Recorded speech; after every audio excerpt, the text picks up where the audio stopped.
नमस्ते बस सभी साथियों को स्वागत है आप सभी का हमारे YouTube चैनल ब्रह्मचर्य संदेश में। तो साथियों, आज हम गुरुकुल कालवा में आए हुए थे और अभी हम गुरुकुल कालवा के खेतों में बैठे हुए थे। यहाँ पर ब्रह्मचारियों ने कुछ एकड़ में बाग भी लगाया हुआ है, आप देख भी सकते हैं। यहाँ पर भी इन्होंने अमरूद के पेड़ लगाए हुए हैं। तो साथियों, आज हमारे साथ ब्रह्मचारी अंगीरा जी मौजूद थे। तो सबसे पहले मैं आपको ब्रह्मचारी अंगीरा का परिचय दे देता हूँ। अंगीरा जी हमारे गांव यानी खटखट से हैं। हमारी और इनकी दोनों की एक ही जन्मभूमि है। तो अंगीरा जी को गुरुकुल में पढ़ते हुए लगभग 6 वर्ष हो गए। पहले ये 1 साल स्वामी रामदेव जी के पास पंतजलि योग पीठ में भी पढ़े हैं।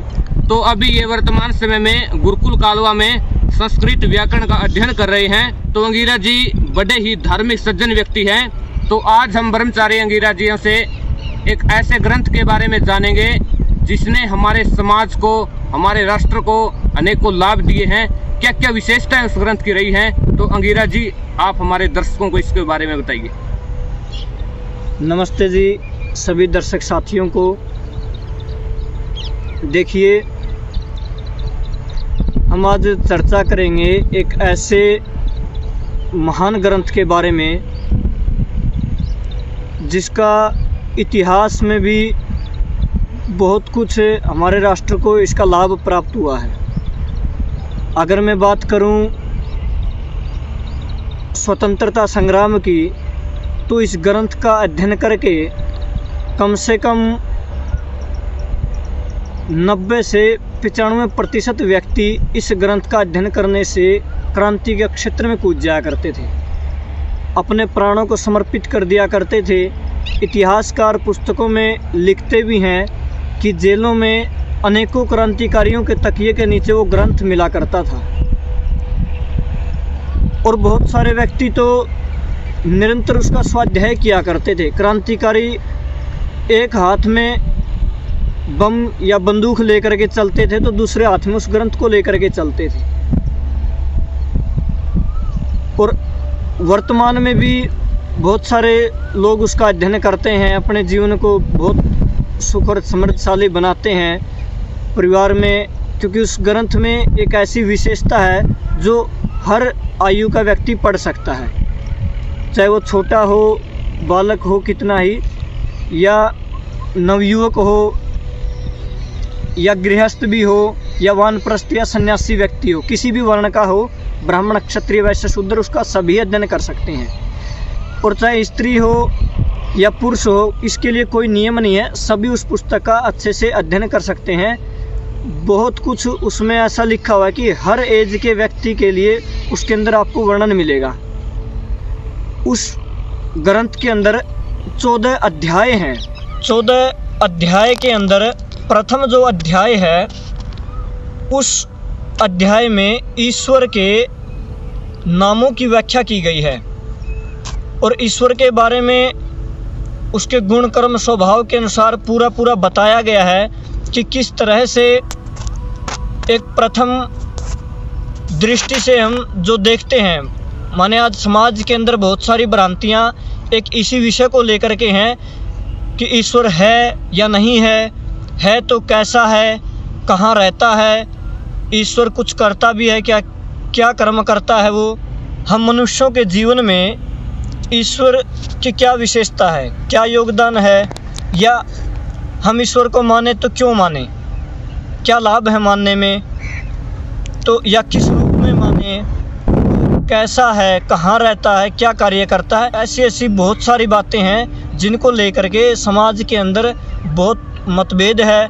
अलग अलग मत संप्रदाय बने हुए हैं जिनसे व्यक्ति ये मानते हैं कि नहीं भाई हमारा ईश्वर ऐसा है या ऐसा है, उसको लेकर के बहुत सारी भ्रांतियां हैं। तो उस ग्रंथ के प्रथम अध्याय के अंदर एक इस दृष्टि से बताया हुआ है कि हाँ, ईश्वर का वास्तविक स्वरूप ऐसा है और ये कर्म हैं, ये उसके नाम हैं, ये उसके गुण कर्म स्वभाव हैं। तो इनके माध्यम से ऐसा बताया गया है। फिर दूसरा अध्याय है, उसके अंदर दूसरे अध्याय में संतानों की शिक्षा के बारे में बताया गया है कि जैसे मनुष्य की जब छोटी संतानें हैं तो उनका कैसे निर्माण करें या कहाँ से संतानों के ऊपर ध्यान देना शुरू करें, तो उसमें इतना बारीकी से बताया गया खोल करके कि जो माता पिता एक संतान को जन्म देने का जब विचार करते हैं तो जिस तरह का वो खान पान करते हैं उसका भी एक संतान के ऊपर बहुत प्रभाव पड़ता है। और उसके बाद फिर जब वो संतान के बारे में विचार करते हैं और गर्भाधान संस्कार करते हैं अपनी संतान का, तो उस समय भी उन्हें बड़े सात्विक और बड़े पवित्र विचार रखने होते हैं। वहाँ से भी एक शुरुआत से ही संतान के निर्माण की प्रक्रिया को बड़े ध्यान से निभाना पड़ता है। तो उस ग्रंथ में ये बड़ा खोल करके बताया गया कि किन किन बातों का शुरुआत से ही ध्यान रखें। माता फिर अगर गर्भ धारण कर ले तो उसके बाद क्या क्या सावधानियां रखें, या संतान जब उत्पन्न हो जाए तो उसके लिए माता का दूध कितना गुणकारी है, या फिर माता के स्तन से किसी कारण से दूध नहीं आ रहा है तो उसके लिए क्या औषधियाँ प्रयोग करें, या फिर कितने दिनों बाद बच्चे को हम दूध छुड़ा सकते हैं, या और कुछ उसके लिए व्यवस्थाएं कर सकते हैं। तो इस तरह की उसमें बहुत सारी बातें हैं शुरुआत से ही। फिर जब संतान पैदा हो जाती है तब क्या क्या ध्यान रखें, कितने संस्कार होते हैं, वो सारे संस्कार क्रम से उनके करते चलें। 16 संस्कारों का उसके अंदर वर्णन है। और इस तरह से फिर एक धीरे धीरे जब संतान 10 वर्ष तक हो जाती है, 5 वर्ष तक हो जाती है, 5 वर्ष तक तो माता उसका ख्याल रखे, फिर आगे 5 वर्ष के बाद पिता उसका ख्याल रखे, उसके बाद उन्हें आचार्य के पास अध्ययन के लिए छोड़ देना चाहिए। तो इस तरह से संतान के निर्माण का एक द्वितीय अध्याय के अंदर पूरा विस्तार से बताया गया है। फिर तीसरा अध्याय है। तीसरे अध्याय में ब्रह्मचर्य और पठन पाठन और पढ़ने पढ़ाने की रीति के बारे में लिखा हुआ है कि किन किन ग्रंथों को अध्ययन करना चाहिए। आचार्य के पास जब विद्यार्थी जाए तो वो विद्यार्थी को कहाँ से पढ़ाना शुरू करे और कितने वर्षों में कितनी विद्या उसको पढ़ा सकता है, उसके सामर्थ्य के अनुसार उसको उपनयन संस्कार आदि करके। तो इस तरह की विद्या फिर उसमें लिखी हुई है। और ब्रह्मचर्य के बारे में बताया हुआ है कि बचपन से ही ब्रह्मचर्य के बारे में संतान को उपदेश करना शुरू कर देना चाहिए। बात तो आती है शास्त्र के अंदर कि माता ही संतानों को इस तरह का उपदेश करे कि अपने जनन इंद्रियों से या उपस्थ इंद्रिय से कोई भी कुचेष्टा नहीं करनी है। ये साफ साफ उसके अंदर वर्णन आता है, बड़ा विस्तार से बताया गया है। आप अध्ययन करेंगे तो आपको बहुत कुछ उसमें जानने को मिलेगा। उसके बाद जब आचार्य के पास जब संतान रहती है तो आचार्य भी ब्रह्मचर्य के बारे में विद्यार्थी को संकेत करता रहता है, अपने शिष्य को बताता रहता है कि ये सावधानियां रखें। कम से कम न्यून से न्यून 25 वर्ष की आयु रखी हुई है कि 25 वर्ष तक ब्रह्मचर्य पालन करें। और कम से कम एक वेद सांगोपांग आदि पढ़ा हो वो व्यक्ति गृहस्थ आश्रम में जा सकता है। समावर्तन संस्कार आदि की विधि उसमें लिखी हुई है। उसके बाद वो अपनी विद्या पूरी करके गृहस्थी बन सकता है। और जो आजीवन ब्रह्मचारी रहना चाहे तो उसके बारे में भी बड़ा विस्तार से लिखा हुआ है। और जो उत्तम ब्रह्मचर्य का पालन करके अर्थात 48 वर्ष तक ब्रह्मचर्य का पालन करके और कन्या 24 वर्ष का ब्रह्मचर्य पालन करके वो भी गृहस्थ आश्रम में जा सकते हैं। चारों वेदों को सांगोपांग सहित पढ़ करके वो भी गृहस्थ आश्रम में जा सकते हैं। उत्तम से उत्तम ब्रह्मचर्य की बात उसमें लिखी हुई है। केवल ऐसा नहीं है कि जो आजकल समाज के अंदर बहुत कुछ ऐसा देखने को मिलता है, एक ब्रह्मचर्य के नाम से लोगों में ऐसा प्रचलित हो गया है कि बस ये काम तो आजीवन ब्रह्मचारी रहने वाले ही कर सकते हैं। जिन्हें आजीवन विवाह नहीं करवाना वही केवल पालन करें, गृहस्थों के लिए नहीं है।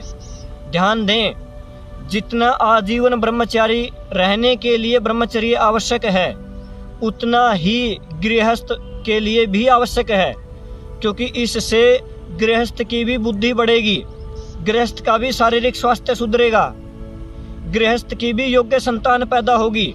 अगर वो ब्रह्मचारी नहीं है तो उसके अंदर बहुत सारी न्यूनताएं, बहुत सारे अवगुण उसको लेकर के आने वाले हैं। तो ब्रह्मचर्य का हमारे जीवन में बहुत महत्व है। आदरणीय अग्निदेव जी इस विषय में काफ़ी अच्छा बताते रहते हैं। उन्होंने पहले भी लगभग 10 साल से वो इस विषय में बता रहे हैं। और अब तो YouTube चैनल आदि के माध्यम से लाखों नवयुवकों को इसकी शिक्षा देते हैं और काफ़ी बच्चे इस विषय में जागरूक हुए हैं। ब्रह्मचर्य पालन दृढ़तापूर्वक पालन करना शुरू कर दिया। आदरणीय गुरमीत जी हैं, ये भी ब्रह्मचर्य की वीडियो बना करके नेट पे डालते हैं, ये भी युवकों को सचेत करने का कार्य कर रहे हैं। तो ऐसे बहुत सारे व्यक्ति हैं, आचार्य भीमदेव जी हैं, वो भी अन्य अन्य विषयों में डालते रहते हैं वीडियो। तो एक समाज के अंदर ऐसी भ्रांति फैला दी गई है कि ये बहुत कठिन कार्य है, इसे आम आदमी नहीं कर सकता और ये करना नहीं चाहिए। और भी तरह तरह की इसमें त्रुटियां हैं। पूरा तो आप इनकी वीडियो में देख सकते हैं अगर ब्रह्मचर्य के बारे में अधिक जानना चाहें। मैं तो बस इसमें यही कहना चाहूँगा, कुछ आप शास्त्र में भी अध्ययन करके देख सकते हैं, वहाँ भी क्रमशः लिखा हुआ है कि कितनी आयु का व्यक्ति क्या क्या सावधानियाँ रखें और गृहस्थ ब्रह्मचर्य के बारे में क्या क्या सावधानियाँ रखें। बस मैं इसमें एक उदाहरण ये देना चाहूँगा कि जैसे अगर कोई गृहस्थी है, वो ब्रह्मचर्य का पालन नहीं करता, विवाह हो गया, अब कई बार माता पिता भी इसमें बहुत सारे सहयोगी होते हैं। विवाह होने से पहले ही संतान के लिए अलग से कक्ष बनवा देते हैं कि बेटा तुम्हें अब यहाँ रहना है। अब वो एकांत में रहेंगे। शादी हो गई है और शादी को तो आजकल लोग व्यभिचार करने का लाइसेंस समझते हैं। सच्चाई है, कड़वी लगेगी बहुत सारे लोगों को। ये सोचते हैं कि अब हमारा विवाह हो गया, अब हमें लाइसेंस मिल गया, अब तो हम अपना कुछ भी कर सकते हैं। और फिर वो बहुत सारी त्रुटियां करते हैं और संतान को संस्कारों के तहत पैदा नहीं करते, उसका परिणाम भी उन्हें झेलना पड़ता है। फिर आगे नालायक संतान पैदा होती है तो जीवन भर फिर कष्ट झेलने पड़ते हैं। फिर कहते हैं कि पता नहीं जी बच्चे कैसे हैं, हमारी बात ही नहीं मानते। भाई तुमने इसे इस तरह से पैदा ही नहीं किया, न चाहते हुए तुमसे पैदा हुई है, तुम तो चाह ही नहीं रहे थे, तुम तो आनंद महसूस कर रहे थे इन चीज़ों में। ये आनंद लेने की चीज़ें नहीं है, ये संतान उत्पन्न करने की परमात्मा ने एक श्रेष्ठ विद्या दी है। तो एक जिस प्रक्रिया परमात्मा ने हमें जिस भी रूप में ये प्रक्रिया दी है, उसी रूप में हम इसको मान करके अगर ठीक ठीक लेते हुए हम इस विद्या का, जैसा शास्त्रों में बताया है कि संतान उत्पन्न करने की विद्या है, संतान उत्पन्न करने के साधन हैं, तो केवल आनंद आदि के लिए इसका भोग न करते हुए एक श्रेष्ठ संतान अपने परिवार को, अपने आगे वंश को या अपने राष्ट्र को, अपने समाज को देने का कार्य करें।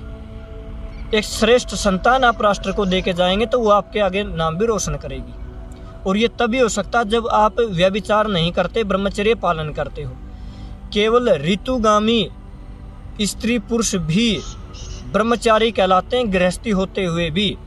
आज समाज को आजीवन ब्रह्मचारियों की जितनी आवश्यकता है, देखो शास्त्रों में ऐसी ऐसी बात लिखी है कि आजीवन ब्रह्मचारी रहें वो समाज का ज़्यादा कार्य कर सकते हैं। ये सच्चाई है, इसमें कोई परिवर्तन नहीं है। ये महापुरुषों की कही हुई बातें हैं, इन्हें हम नकार नहीं सकते, इन्हें स्वीकार करना पड़ेगा हमें। ये सच्चाई है।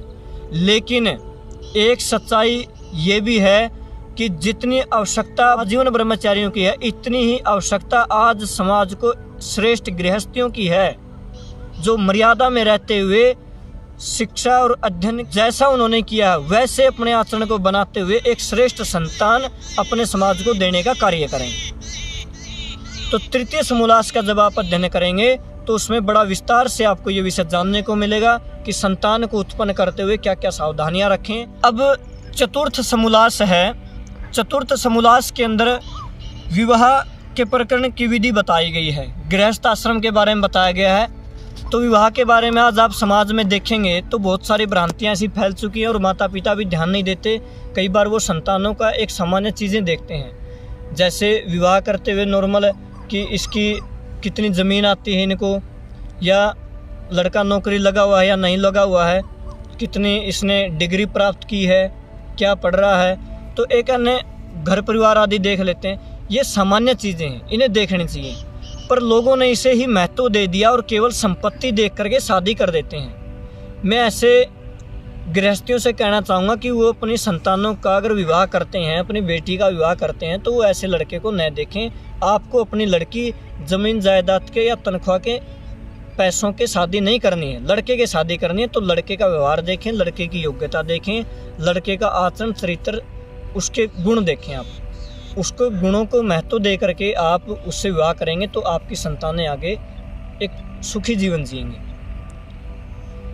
तो गृहस्थियों के बारे में फिर उसमें बड़ा विस्तार से बताया है कि लड़की किस अपने पति से कैसा व्यवहार करे या पति अपने पत्नी से कैसा व्यवहार करे, किन किन सावधानियों को वो रखे, और सासू ससुर से कैसा व्यवहार करे, देवर जेठानी से कैसा व्यवहार करे। तो ऐसे हर रिश्ते के बारे में लिखा हुआ है कि किस किस तरह से आपको व्यवहार करना चाहिए। तो बड़े विस्तार से बताया गया है। तो अब आगे 5वां समोल्लास है। 5वें समोल्लास के बारे में बताया गया है कि वानप्रस्थ और संन्यास आश्रम की विधि है। अब कितनी आयु का व्यक्ति वानप्रस्थ ले सकता है, उसके लिए क्या क्या नियम हैं। जैसे भाई जो व्यक्ति गृहस्थ था उसने अपनी संतानों की शादी कर दी, अब उनके बच्चे हो गए हैं, तो वो व्यक्ति गृहस्थ का उसका दायित्व पूरा हुआ। उसने अपनी संतानों को अच्छे संस्कार दिए, पढ़ाया लिखाया, श्रेष्ठ बनाया, विवाह करवा दिया। अब अपने बच्चों की भी संतानें हो गई है, यानी कि वो दादा बन गया है। तो अब वो वानप्रस्थ की दीक्षा ले सकता है। आश्रम में आकर के कुछ अध्ययन आदि करे और फिर उसके बाद संन्यास आश्रम में प्रवेश करे और फिर समाज को उपदेश आदि करके विद्या शिक्षा का प्रचार प्रसार करे। तो इस तरह का वर्णन उसमें बताया गया है। फिर आगे आता है 6ठा समोल्लास। 6ठे समोल्लास में राजधर्म और प्रजा धर्म का विषय बताया गया है। तो राजा की क्या योग्यता होनी चाहिए, राजा के क्या कर्तव्य हैं, राजा किन किन सावधानियों को रखे, राजा के गुणकर्म स्वभाव आदि के बारे में उसमें बताया गया है। प्रजा के बारे में भी ठीक इसी तरह बताया गया है कि प्रजा राजा को अपने पिता तुल्य समझे, उनकी आज्ञाओं का पालन करे और कभी भी राजा के साथ द्रोह न करे, अगर राजा धार्मिक है तो।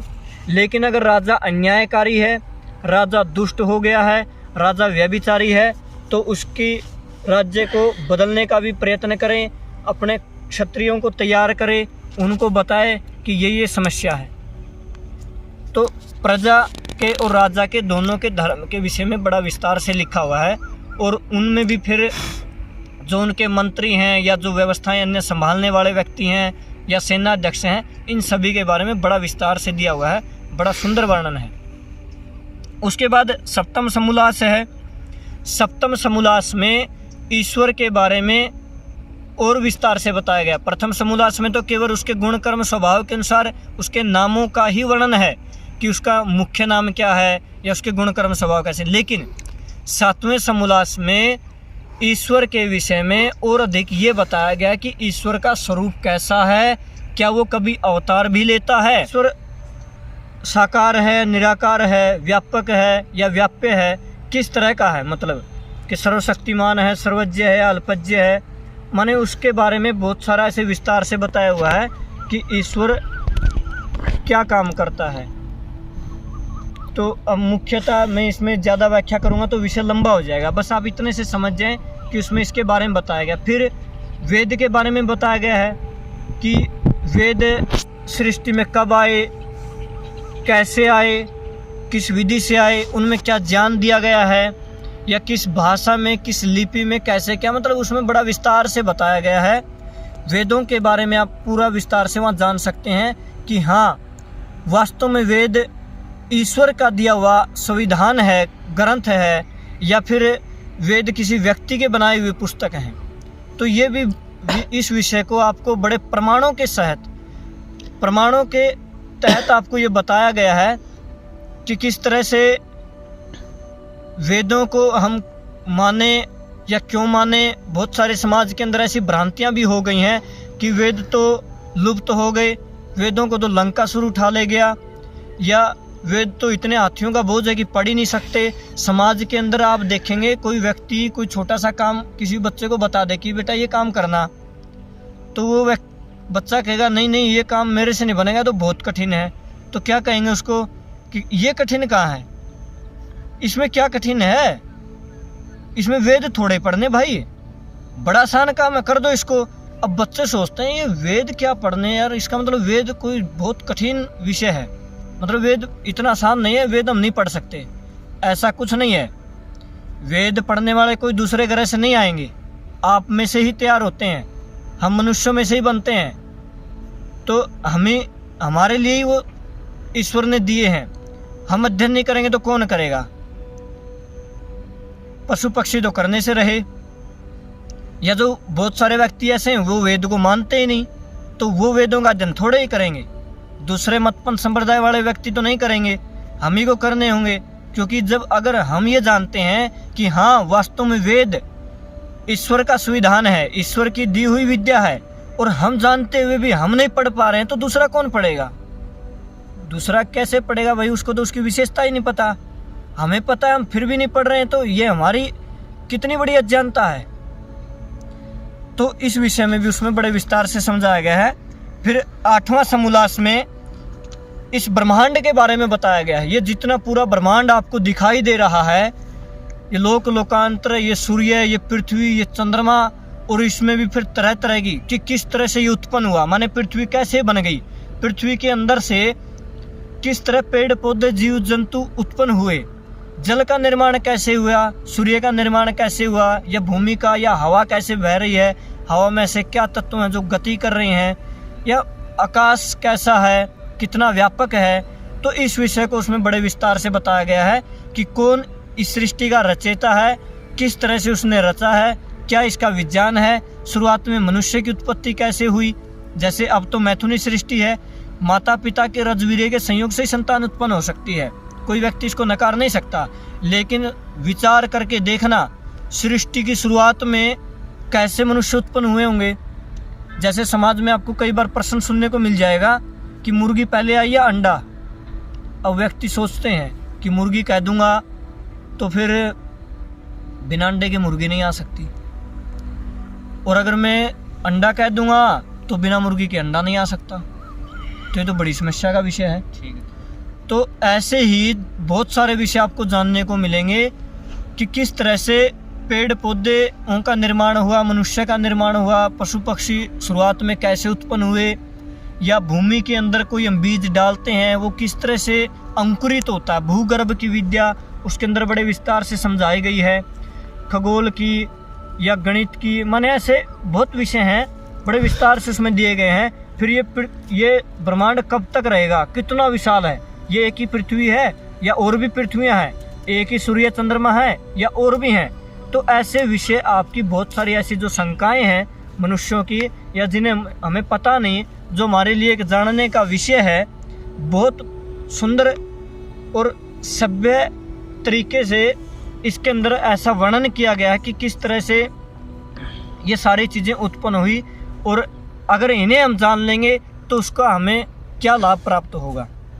उसके बाद 9वां समोल्लास है। 9वें समोल्लास के अंदर विद्या, अविद्या और बंध और मोक्ष की बात बताई गई कि विद्या क्या है और अविद्या क्या है। जैसे मैं आपको एक छोटे से रूप में बताऊं कि जो पदार्थ जैसा है उसको वैसा ही जानना, वैसा ही मानना और वैसा ही दूसरों को बताना, ये तो है विद्या। और ठीक इसका विपरीत वो है अविद्या। ऐसे ही उसमें बंध और मोक्ष की बात बताई गई है। तो कि बंधन क्या है, जैसे व्यक्ति ने हमारे इस शरीर के अंदर एक जीव विद्यमान है, माने आत्मा, उसके बहुत सारे नाम हो सकते हैं अलग अलग आपकी भाषाओं में। तो एक जीव आत्मा जो तत्व है वो शरीर के अंदर कहाँ पे विद्यमान है, या वो जो मनुष्य शरीर में धारण किए हुए है, तो ये एक तरह का बंधन है। माने संसार के अंदर आना या संसार की व्यवस्थाओं में रहना, ये एक तरह का बंधन है। तो इस बंधन से कैसे मुक्त हुआ जा सकता है, इस विषय के अंदर काफ़ी विस्तार से वर्णन किया गया है। तो वहाँ भी आप उसका अध्ययन करके देख सकते हैं। उसके बाद 10वां समोल्लास है, आचार अनाचार और भक्षा का विषय इसमें बताया गया है कि कैसा व्यक्ति का आचरण होना चाहिए, कैसा नहीं होना चाहिए। तो इन बातों में बड़े खोल करके हर छोटी छोटी बातों का उपदेश किया गया है कि ऐसे ऐसे अशिष्टाचार न करें, बड़ों से ऐसे बोलें, छोटों से ऐसे बोलें, माता पिता से ऐसे बात करें, आचार्य से ऐसे बात करें, अतिथि आए तो उससे इस तरह से बात करें। और फिर भक्ष्य क्या खाना चाहिए क्या नहीं खाना चाहिए, कौन से पदार्थों का आपस में मेल होता है। उदाहरण के रूप में अगर मैं बताऊं तो जैसे दूध और दही को एक साथ नहीं लेना चाहिए, या दूध के साथ नमक का कोई पदार्थ नहीं लेना चाहिए। तो ऐसे बहुत सारे विषय उसके अंदर बताए गए हैं कि ये पदार्थों का मेल नहीं है और इन पदार्थों को आप एक साथ न लें, या इस अवस्था में ऐसे पदार्थ नहीं खाने चाहिए, या ये पदार्थ खाने उचित हैं ये अनुचित हैं, इस ऋतु में ये पदार्थ खाएं इस ऋतु में ये पदार्थ खाएं। माने खाने के विषय में भी बड़ा विस्तार से लिखा हुआ। तो ऐसे 10 विषय मंडनात्मक विषय में लिखे गए हैं, शास्त्रों में उसका वर्णन किया गया है कि इन चीज़ों से ये चीज़ें ऐसे ऐसे करने योग्य हैं और ऐसे ऐसे नहीं करनी, ये काम नहीं करने, ये करने हैं। उसके बाद फिर 4 समोल्लास और हैं। 11वें समोल्लास के अंदर आर्यवर्त के अंदर जितने भी मतांतर फैले हुए हैं उन सभी मतांतरों की पोल खोल रखी है। एक तरह से अगर मैं ये कहूँ कि एक छोटे से किसी अलग मत के अनुयायी को या कोई बड़े किसी संप्रदाय को इस तरह से वर्णन करके समझाया गया है कि मतलब व्यक्ति किन किन अविद्याओं में, किन किन मूर्खताओं में व्यक्ति फंस करके एक किन किन पाखंड के रूप में फंसा रह सकता है। तो ऐसे ही फिर 12वें समोल्लास के अंदर चारवाक, बौद्ध और जैन मत का विषय समझाया गया है। तो विषय को ज़्यादा लंबा न करते हुए मैं केवल इसमें इतना ही बताना चाहूँगा कि इनमें भी कि जैसे इन्होंने जैनियों ने मूर्ति पूजा आदि चलाई और उन्होंने चारवाक ने भी ऐसे बहुत सारे मतलब अश्लील कहें या असभ्य अभद्र कहें, मतलब बहुत सारी ऐसी बातों का प्रचलन समाज में फैलाया है। तो बहुत ही वर्णन करने योग्य नहीं है, लेकिन फिर भी वहाँ पे इसके बारे में भी ऐसे बता रखा है कि देखिए इतना व्यभिचार इन्होंने समाज में फैलाया है और ऐसी ऐसी दूषित भ्रांतियाँ वहाँ फैली हुई हैं, तो बहुत सारे लोग उसमें फंसे हैं। तो लेखक ने इस दृष्टि से ऐसी भावनाएं रखते हुए ये बताने का प्रयत्न किया है कि भाई व्यक्ति किस तरह से इन बुराइयों से निकले, अन्यथा इनमें फंसा रहा तो ये समस्याएं और अधिक उसको झेलनी पड़ सकती हैं। उसके बाद 13वें समोल्लास में ईसाइयों के विषय में बताया गया है, ईसा मसीह आदि के बारे में या बाइबिल आदि के बारे में कि उसमें क्या क्या है, क्योंकि बहुत सारे लोग ये मानते हैं कि ये ईश्वरकृत है या ईसा मसीह के द्वारा इसका अवतरण हुआ था। तो उसके बारे में भी बताया गया है खंडनात्मक विषय कि ये कैसे कैसे है या नहीं है, ये मानने योग्य है या नहीं है, इसमें क्या क्या त्रुटियां हैं। फिर 14वें समोल्लास में ऐसे मुसलमानों के बारे में बताया हुआ है जो कि आजकल हमारे राष्ट्र की सबसे बड़ी समस्या के रूप में उभर रहे हैं। आप देखोगे आए दिन कहीं ना कहीं आपको ऐसी जानकारियां मिलती होंगी कि आज वहाँ दंगा हो गया, आज वहाँ दंगा हो गया। तो ये ऐसा क्यों हो रहा है? क्योंकि उनकी जो धार्मिक पुस्तक है कुरान, उसमें बहुत सारी बातें ऐसी बताई गई हैं कि अल्लाह ने इन बातों का वर्णन किया है, ये बातें माने। जो अल्लाह पर ईमान नहीं ले करके आता वो काफिर है। उनकी बहू बेटियों को उठा लो और उनके धन धान्य को लूट लो, उनके घरों पे कब्जा कर लो, मतलब ऐसे इस तरह की बहुत सारी भ्रांतियाँ उनके माध्यम से फैलाई जा रही हैं। तो कुरान कितना सत्य है, कैसा है, किन परिस्थितियों में लिखा गया, उसका पूरा काला चिट्ठा इसके अंदर खोल करके रखा गया है। तो वो ग्रंथ है जो इतिहास में भी, वर्तमान में भी और भविष्य में भी आगे बहुत कुछ इस राष्ट्र को देने का सामर्थ्य रखता है। तो उस ग्रंथ का नाम है साथियों सत्यार्थ प्रकाश। ये ग्रंथ महर्षि दयानंद सरस्वती ने लिखा है। मैं इसके बारे में आपको थोड़ा सा बता देता हूँ कि यह ग्रंथ आषाढ़ बदी 13 संवत 1931 है। ध्यान दें, ये विक्रमी संवत है। 12 जून सन 1874 शुक्रवार के दिन हुआ। इस दिन इसका प्रारंभ हुआ और समाप्ति विक्रमी संवत 1931 आश्विन शुक्ल की प्रतिपदा रविवार के दिन हुआ। तो ये इस दिन इसका निर्माण किया गया और समाप्त किया गया। और उसके बाद इसका द्वितीय संस्करण फिर किया गया। उसका समय भाद्रपद शुक्ल पक्ष विक्रमी संवत 1939 है। महर्षि ने इसे महाराणा जी के उदयपुर में बनाया था। हम वहाँ पर घूमने भी गए थे, हमने देखा है उस स्थान को। वहाँ पे आज भी आप जब उदयपुर में जाकर के देखोगे तो पहाड़ों के ऊपर एक महल बना हुआ है। वहाँ पे आज भी ऋषिवर के फोटो लगे हुए हैं। वो सारे कुछ उस समय के लेख या उस समय के प्रमाण पूरे प्रस्तुत है। एक छोटा सा संग्रहालय के रूप में वहाँ बना रखा है। बड़ा ही सुंदर वातावरण भी है वहाँ का, देखने योग्य स्थान है और आप वहाँ पे जाके देख सकते हैं। तो ऋषिवर ने वहाँ पे इस ग्रंथ को लिखा था। तो आप इस ग्रंथ का ज़रूर अध्ययन करें। आपके जीवन में निश्चित ही बहुत परिवर्तन आने वाला है, क्योंकि बहुत सारे लोग आपको समाज के अंदर ऐसे मिल जाएंगे कि वो सैकड़ों पुस्तकों का अध्ययन करते हैं। आपने भी, आपकी जितनी आयु हुई है, अगर आप छोटे हैं तो बात अलग है, अभी कम अध्ययन हुआ होगा, लेकिन अगर आप मेरी एज के या मेरे से बड़ी आयु के हैं तो आपने अपने जीवन में बहुत सारी पुस्तकें पढ़ी होंगी। विद्यालय की भी बहुत सारी पढ़ी होंगी। 15-15, 20-20 साल हम विद्यालय में पढ़ते हैं तो कितने पुस्तकों का अध्ययन कर लेते हैं। और वैसे भी अखबार, पत्रिकाएं या अन्य कुछ पुस्तकें या और बहुत सारी चीज़ें ऐसे पढ़ते रहते हैं। लेकिन मेरा आप लोगों से निवेदन है कि एक बार आप इस पुस्तक का ज़रूर अध्ययन करें, एक बार इसको आप ज़रूर पढ़ करके देखें। निश्चित ही आपका किया हुआ ये पुरुषार्थ सफल होगा। आप इस पुस्तक को पूरा पढ़ने के बाद स्वयं आप अपनी आत्मा की आवाज़ सुनोगे तो आपकी आत्मा ये कहेगी कि आज तक मैंने अपने जीवन में न तो ऐसा ग्रंथ देखा था, न कभी पढ़ा था और न किसी के मुख से ऐसा सुना था जैसा ग्रंथ ये है। और निश्चित ही इसमें आपको अपने जीवन में एक परिवर्तन महसूस होगा कि हाँ, इस ग्रंथ के अध्ययन करने से हमारे जीवन में बहुत परिवर्तन आए हैं।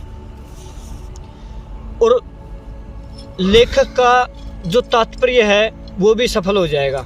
जिस भावना के साथ, जिन विचारों के साथ उन्होंने, करीब बताते हैं इतिहासकार कि 3300 पुस्तकों का अध्ययन करने के बाद महर्षि दयानंद सरस्वती ने इस ग्रंथ को लिखा है।